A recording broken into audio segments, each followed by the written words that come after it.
Hello, Brad here, just to say we're super proud that the Friday 5pm podcast is sponsored by the Malt Miller, the UK's best home brew store. We use the Malt Miller for all of our homebrew experiments, as well as tapping them up for advice and binging on their awesome YouTube channel all the time. That's why whenever we release a homebrew video, we put a recipe kit live on the Malt Miller, so you can brew with the exact same amazing ingredients that we did. The same ingredients used by pro brewers.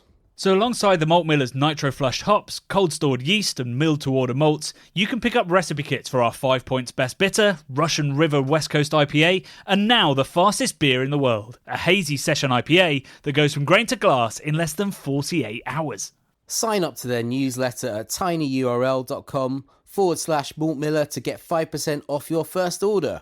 With the Malt Miller's amazing customer service and Johnny's 48-hour recipe, you could order the ingredients on a Monday and be drinking the beer by the weekend. Speaking of which, it's Friday. It's 5pm. So enjoy this week's Friday 5pm podcast.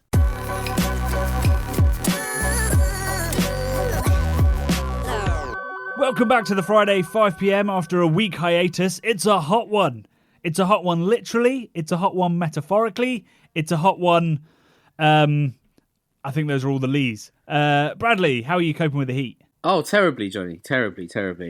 Yeah, heat. I'm getting hit with heat and hit with hay fever as well. So Heat and hay fever. sort of woke up kind of quite sweaty and quite sort of blocked up, which is not a great combo to sort of go into. But it's a great intro to a podcast, right? Right, we're getting better and better at this, aren't we? Not grossing people out. We had an absolute hot take of a video this week, though, Johnny, didn't we? Oh, we did. People getting very hot under the collar. Oh, probably some sneezing and allergy at our definition to craft beer. We've definitely. I think we ruffled more feathers than I expected to, even, and I knew it was going to be a bit controversial. I thought I was looking. I've been reading every comment as they've been coming in, and we got currently nearly 200 comments, which I've gone through again this morning, just because they're very informed and excellent. There's only a few trolls in there, Johnny. I was expecting there to be, bridges, just bridges full of trolls hanging out underneath them in the comments, but just a couple, really. Someone said toffee, which I thought was pretty funny. What a load of toffee or something. They said something like, toffee. What a load of toffee was one. And I was like, well, mate, you don't have to watch the sodding video if you don't want to. And that's the classic thing. People watch things just to get themselves riled up. I do enjoy that premise. But also, he's a very polite troll. Toffee. What a load of toffee. Yeah, I think he said, what a load of toffee. Maybe I'm going to presume, I could be wrong. I'm going to presume he's an older gent or lady who... Yeah. Because we had a couple of comments that were also like, this is why I prefer real ale. And you're like, well, if you watched our video, you'd have seen that we include real ale within the craft definition. But I think, and I knew that when we put this video out, we were going to get some of the people that don't believe that craft beer is even a thing, let alone should be defined. Yeah. I mean, there definitely felt like there was maybe some generational differences in people's opinions, but also some amazingly sort of voices from early craft beer history that were there at the beginning of things, telling us about them and make me very envious, Johnny. Kind of amazing stuff. What comment are you thinking of specifically? So we had a comment from... I've got to find it now, Johnny. I thought you were leading in. I thought you were being super professional there, like slowly guiding us towards your favourite comment. I was. But actually... It was... Well, you were? Okay. It's a very long comment, Johnny. I hope I can get through it all and not mess it up. But... So, my comment is from Corey Holbrook, who says, if I may add to the discussion, I lived in Chico, California, where Sierra Nevada was started, and knew Ken Grossman back in 1982. There is no doubt that the Sierra Nevada Pale Ale has not changed in over 40 years. I was there when it was served out of this old garage from a repurposed milk tank. Amazing. Going all the way back to 1983, Chico had their first homebrew contest and there were 152 entries. That's also amazing. One could make a case that is the birthplace of modern craft microbrewing and nobody knows. I think those people who are from Northern California will probably tell you that the original craft brewery was without doubt Anchor Brewing in San Francisco. Fritz Maytag was full 2 decades ahead of everyone and was the father of craft brewing in the United States. An amazing story of perseverance and commitment to craft beer. I'm not sure if he's talking about Maytag there or Ken. I guess both, because I mean, yeah, both to amazing. some extent. I mean, Anchor's obviously sold to Sapporo, which is in some regards a real shame. You know, it would be nice that Anchor as well had sort of was still family owned and argued over. Yes, but I mean, definitely. I mean, Anchor's had a rebrand recently that's been wildly successful for them, even though just about everybody that loved the Anchor beforehand hates it. But clearly, people that hated Anchor before now love it. They've rebranded. I am not aware of this. What they've got rid of? Don't look. What they got rid of the charming sort of like hand drawn labels and stuff. It's all dead. It's all dead. Oh mate. My god! What have they done? That is their heritage. It's amazing.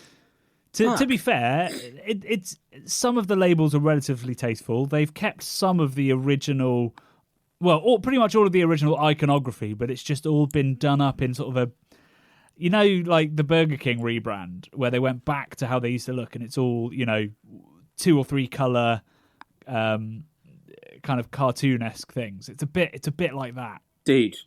Very simple. Do not diss the Burger King rebrand. That is. No, I'm not. Oh, it works for Burger King. It's so I just don't think good. it's right for a heritage American beer brand. It's made me want to eat in Burger King. That's how good that rebrand is. That bubbly font they've got is amazing, and it's very, very versatile. I'm going to controversially say that I'd much rather have a Burger King than a McDonald's, but I know I'm in the minority there. Well, I've had a Burger King quite recently, and I thought it was all right.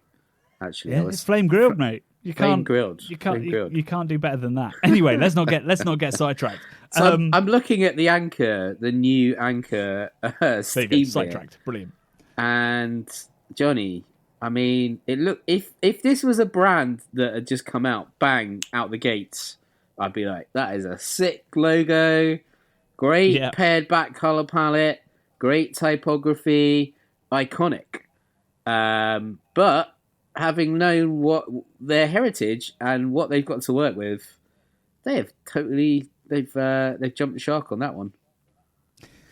Which kind of backs up my point that all the people that loved Anchor beforehand hate it, and all the people that hadn't really thought about Anchor or never really liked it are like, this is great. so that's interesting, isn't it? Do we think that they've done this big refresh because they want to reach a different sort of stratosphere? Every single brewery in the world is pretty much fighting the same fight, which is how do we appeal to 18 to 35-year-olds? Yeah, stay relevant. So that's exactly what they've done. And when I've done consultancy for different breweries and stuff, that is the top question for all of them. I've been chatting to Camera recently about some stuff that they want to do, and that's the exact question. You know, people under 35 are drinking less, spending less, going out less. How do we make them drink beer when they do it?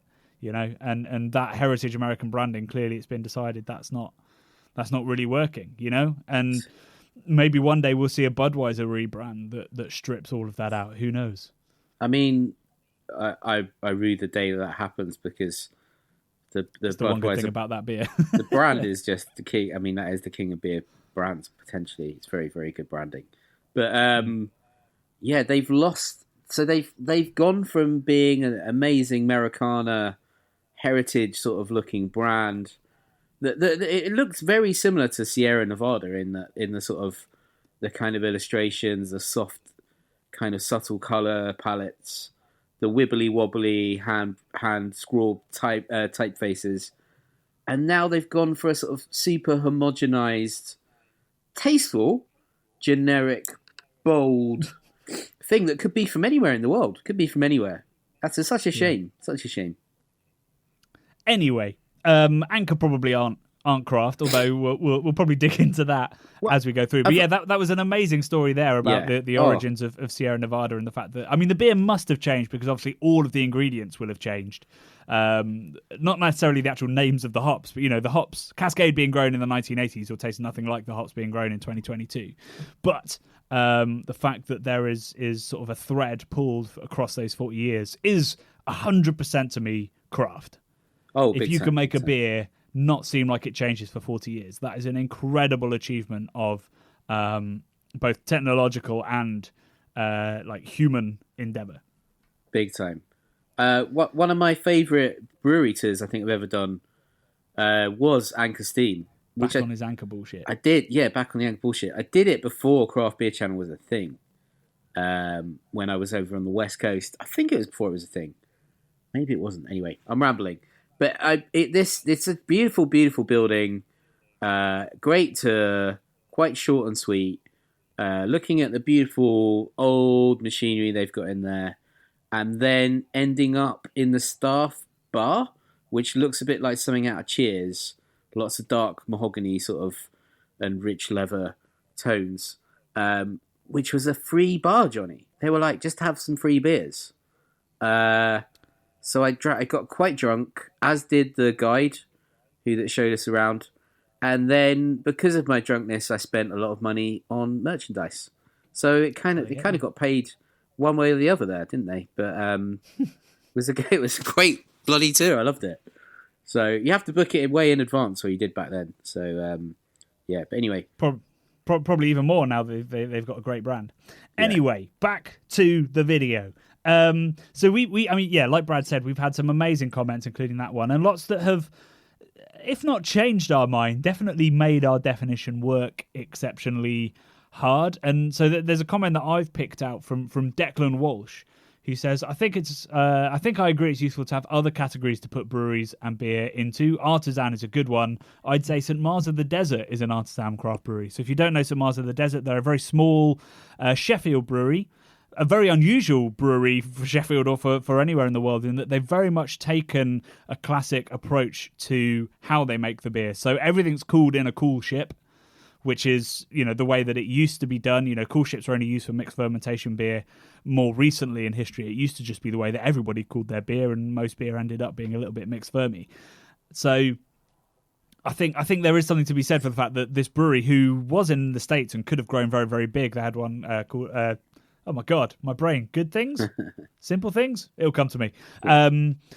Anyway, so they moved to Sheffield and basically started again with a really small brewery and wanted to just make the beers that they love making. And if you want to do that, you've probably got to do it on a small scale because it's never going to be that commercial. So I think, they are definitely doing everything by hand. And that's where we sort of thought the artisan line could be. So you could have artisan breweries included within craft, but they're also a separate thing. It is all hands-on.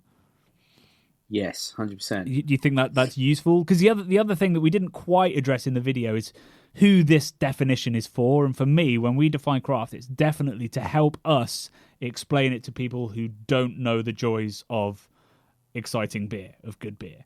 So lots of people go, that's the most important conversation. When people go, what is craft beer? We need to have an answer so they can go, okay, cool. So it's this, or this.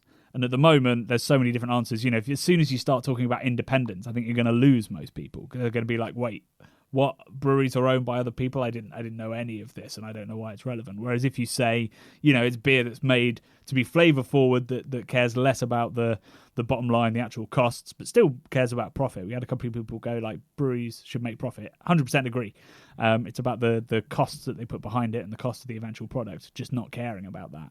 I think that's a more powerful thing to get people excited about good beer. Beautiful. Couldn't have said it better myself, Johnny. There you go. We did have some emotional responses, and there's one we actually got an email from Vegar Prestegard, or he's Preston on the Discord forum. And Vegar said, I love the video, but I'm not sure if I agree with your take on the term. In other professions, craft is used to describe quality, and I do think that should apply to beer as well. As long as the brewer and the brewery are focusing on quality, like Urkel, then that's way more crafty than a microbrewery producing crap beers trying their best. To me, it feels like an insult to great head brewers out there working their asses off. For some of the bigger companies, we don't recognise their work as craftsmanship and use the term on their beers as well. So I 100% agree with absolutely everything you say, Vegar, except for the fact that those bigger breweries should be classed as craft. I think, in my mind, we should stop considering craft as the ultimate goal. Calling something craft isn't necessarily a compliment. Craft, as we said in the video, is an intention. It's not a result. So the best beer in the world, Pilsner Urquell is one of the best beers in the world. There are very few better lagers in the world, but I would not regard it necessarily as craft. and I don't think we should either. Yes, that is. I don't know if that makes sense. Yeah, no, I kind of agree with you. I kind of wish we could make some like exceptions to the rules, like stuff like PU. But by our sort of definition, then it can't be craft as we know it. It's certainly not artisan. Certainly not artisan. Johnny. It's certainly not hands-on. And there was another comment, I think, was Andrew Lynch, who brought out the dictionary. I'm not quite sure which dictionary has craft beer defined. What was the definition he gave us? Yeah, Andrew Lynch. Your dictionary definition: craft beer, noun, a beer made in a traditional or non-mechanized way by a small brewery. So that's what he reckons he's found from a dictionary, which I'm not sure if he has. What do you think? Well, I mean, I don't know what dictionary has it, but I mean, I think that definition falls flat immediately, because I think he finishes by saying, so Verdant's the only one that counts. Verdant is a highly mechanized brewery. Yeah. They do not add the hops themselves. They are pushing buttons on a screen entirely. They're not even that small a brewery anymore. They're 17,000 hectolitres, which makes them, in the top probably 200 breweries in the country, and therefore the top couple of thousand in the world. Small is relative, of course, because Budweiser is a million times the size. But they're not a small brewery, and everything is mechanized. It is a stainless cathedral, the new Verdant brewery. And I 100% regard Verdant as craft. I really don't think that being hands-on has anything to do with with craft in a beer context, because beer is a very mechanized product. Even if you're adding the hops yourself, digging out the mash tun yourself, still, you've got hot water being heated up in a stainless steel thing. You've got that being pumped by a pump into a giant vat that you might stir, but it might be stirred otherwise. Everybody's sparging is mechanized. You shove a sprinkler in there and it goes. This idea, this very romantic, very lovely idea of beer being entirely hands-on is complete nonsense. Even St. Mars of the Desert, so much of it isn't. It's just that they're using very traditional equipment. This whole mechanized argument just doesn't hold water at all if you go and see these small breweries. So, Johnny, my next sort of question is: do we need to make what even is artisan beer? I'd be up for that. We could go to some of these breweries that are, as hands-on as they can possibly be and are using very, very traditional ingredients. There was, I don't know whether you showed me this or somebody else, but there was a video of a brewery in America that was making beer the way it would have been made in I think it was like the early 1800s they were aiming for. It's called it was something all gravity-based, town. no pumps or anything. Yeah. Called what? It's something town, it's not Jonestown, but it's something town YouTube channel, and it's a community that live as sort of, I think, 18th century American settlers. So they live their lives. It's like a sort of like a town where they kind of reenact, but they're living a whole life, eating food, drinking water in a way that.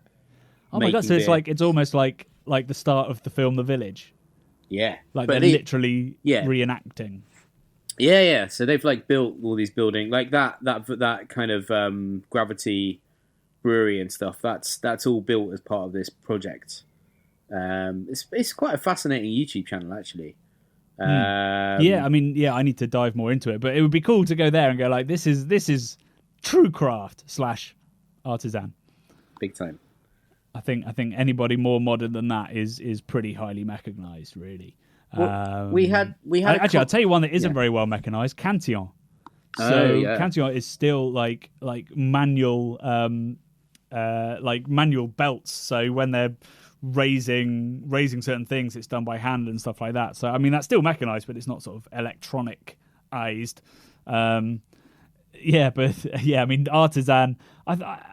Artisan would be an even looser definition, I think, than craft has to be to encompass all the things that it needs to. But I think it is a slightly separate thing. I've got a comment from Mel Waite, who is a retired professional baker.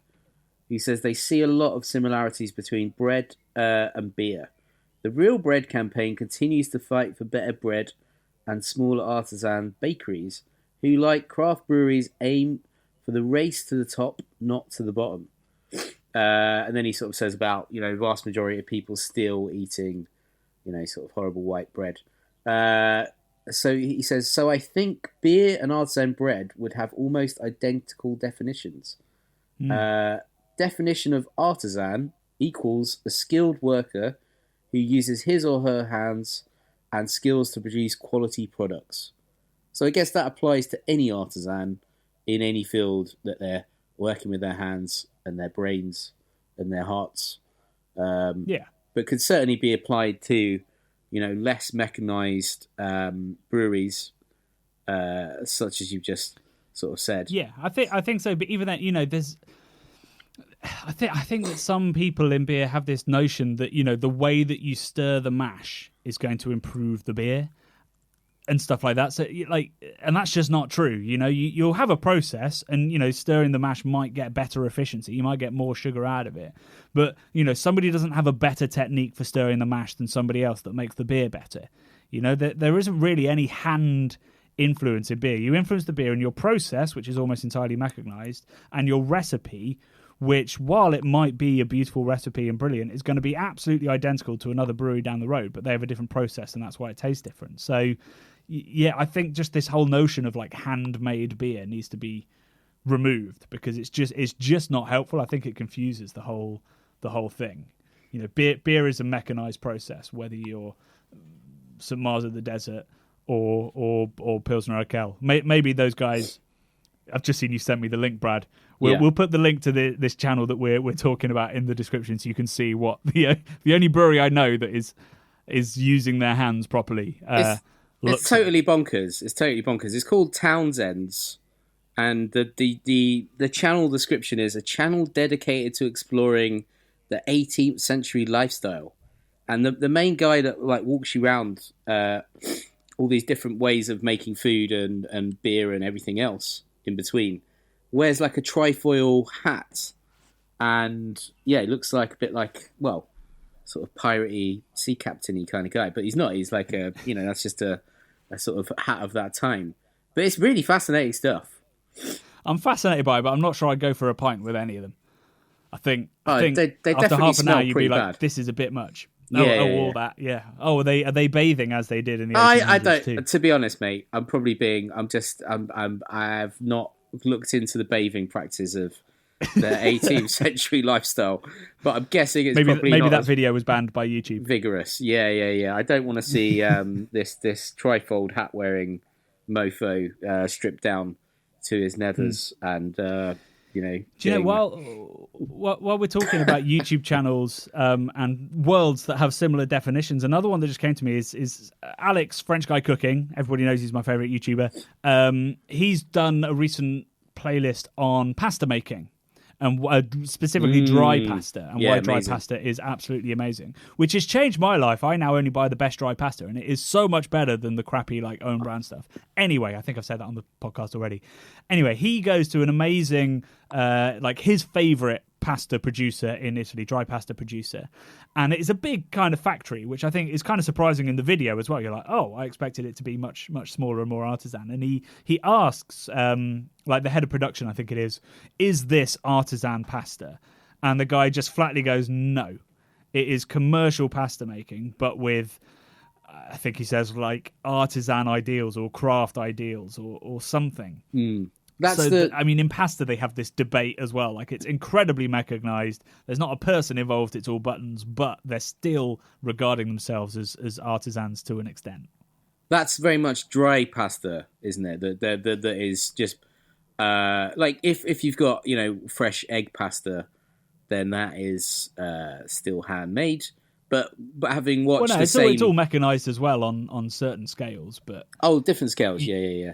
But it's very hard to make dried. Weirdly, it's much harder to make the commercial stuff, the dried pasta at home. Yeah, than it is the fresh. It's all the pressure and stuff, isn't it? That bit you're talking about there is the incredibly futuristic factory by the lake, isn't it? Right?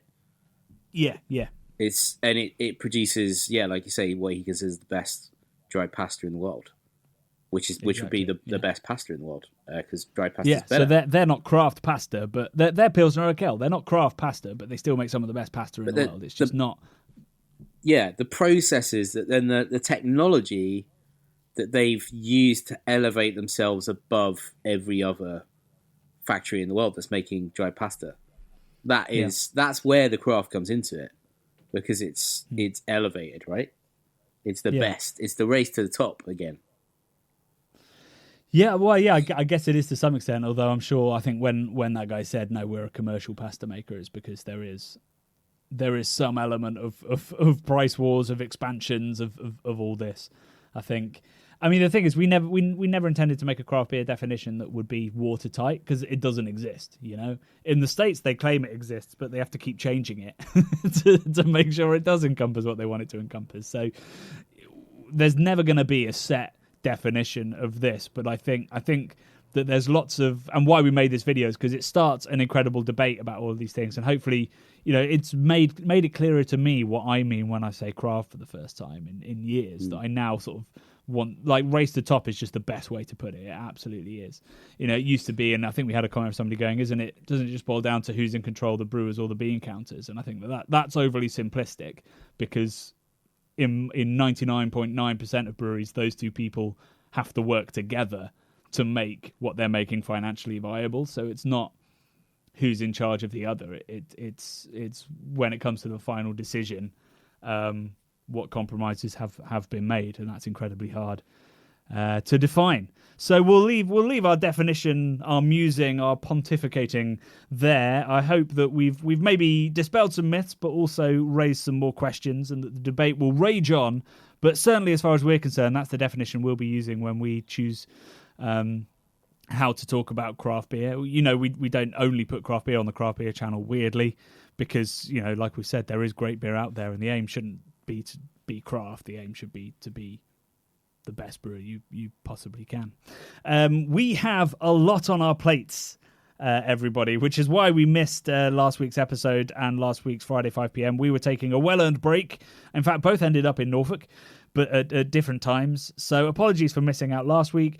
Hopefully we're back on track. We've got everything coming in, but we're working on some absolutely huge projects. 4 giant funded projects are on the go, and we'll be revealing those as and when we can. But some of them are small scale and exciting and all about hops, and some of them are giant scale and also about hops. But we're coming into hop season, I guess. We've got the harvest coming up in about 2 months' time, so that's why we're getting stuck into that. And I'm very happy to say that there will be another series of Keep Cask Alive. So that's the final of those projects that is now almost, well, it is confirmed, because we'll make it even if we don't find the funding. We'll just have to do it on a shoestring. Who knows? But we've got beautiful new cameras to do that, haven't we, Bradley? We do. You've got both of them right now. We've only got one lens at this point.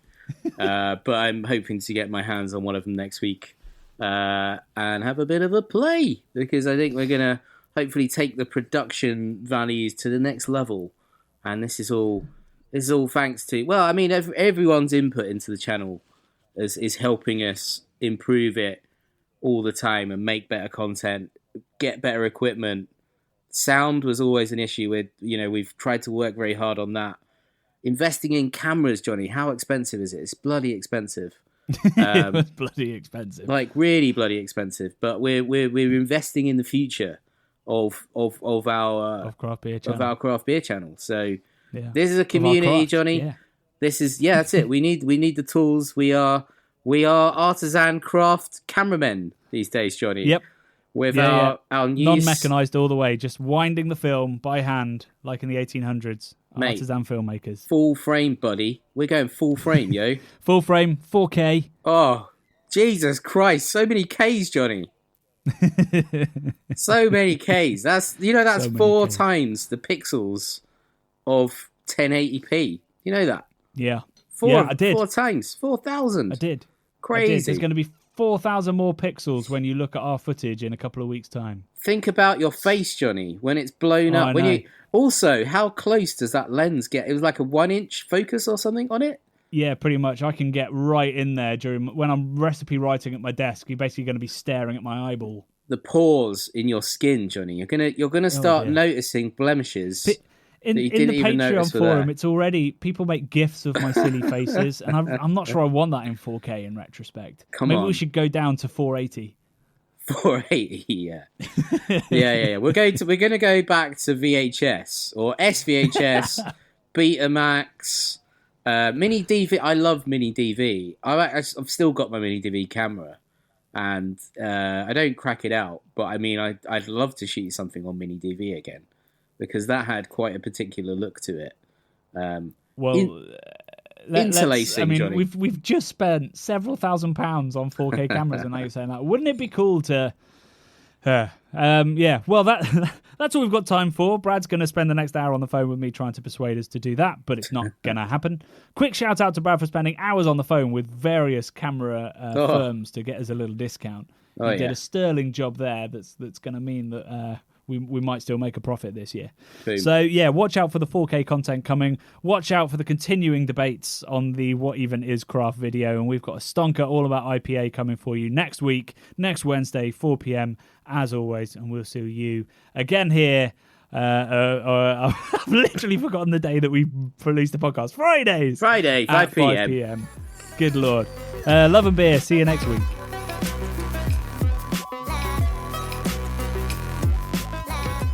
The Bubble and Friday 5pm podcasts are brought to you by the nerds behind YouTube's craft beer channel. You can watch over 400 mini documentaries at youtube.com/the craft beer channel. And if you love what we do, support us via Patreon and get access to merchandise and our amazing Discord forum, a positive and welcoming space for everyone who loves beer, food and homebrewing.